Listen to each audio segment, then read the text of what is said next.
Fox 23 News at 6 starts right now. Questions surround the missing tens of millions of taxpayer dollars for the State Department of Mental Health and Substance Abuse Services. Thanks so much for joining us at 6. I'm Shay Rozzi. And I'm Nathan Thompson. The governor handed over the agency's funding problems to investigators and appointed officials to control the spending. And the Mental Health Department's financial crisis may affect the legislature as they try to make a state budget. Fox 23's Devin Lyon joins us live in studio with the latest on the investigation. And Devin, the clock is ticking for lawmakers.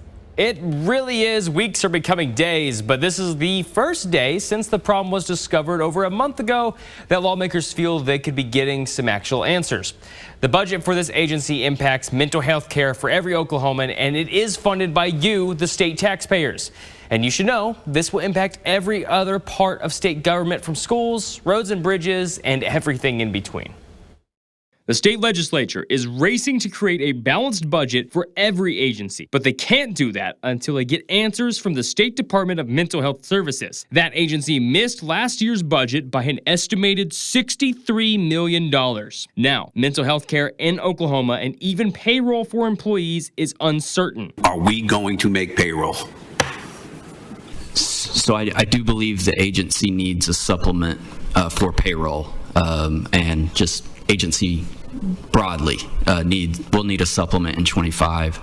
The payroll issues is unique because I would say the agency's initial issue is budget more so than cash. State Chief Financial Officer Aaron Morris and Certified Public Accountant David Greenwald appeared before the legislature. Appointed by Governor Kevin Stitt, the two will begin their investigation into the finances of ODMH this week. I think they have good people at the agency, I really do, but they need some leadership in their finance department. Stitt has also appointed attorney Robert McCampbell to conduct a full investigation into the agency's, quote, potential fraud, waste, abuse, and mismanagement, end quote. The answers of what everybody wants to know is how in the world did this happen? And this is just a colossal mess up in the nicest way I can say it. We will get to the bottom of what happened, what's going on, and if criminal stuff comes out of this, then that's on to the AG's office. Is this state agency going into a negative balance to make payroll? Is that what's happening, or do they have enough? I'm really confused on that part. Well, welcome to the party. So are we. I mean, we still haven't got 100% solid answers of, do we have enough payroll? Do we not have enough payroll? Do we have money to pay bills? Senate Minority Leader Julia Kurtz says her chief concern is for providers like those in Tulsa. One of my biggest things is there have been cuts that are already impacting our communities, and Tulsa being one of the biggest ones. I'm worried about ongoing care for people. We're trying to intervene before people are in crisis. If we don't have those systems up and running, we'll see more people in hospitals, more people incarcerated, instead of dealing with challenges early.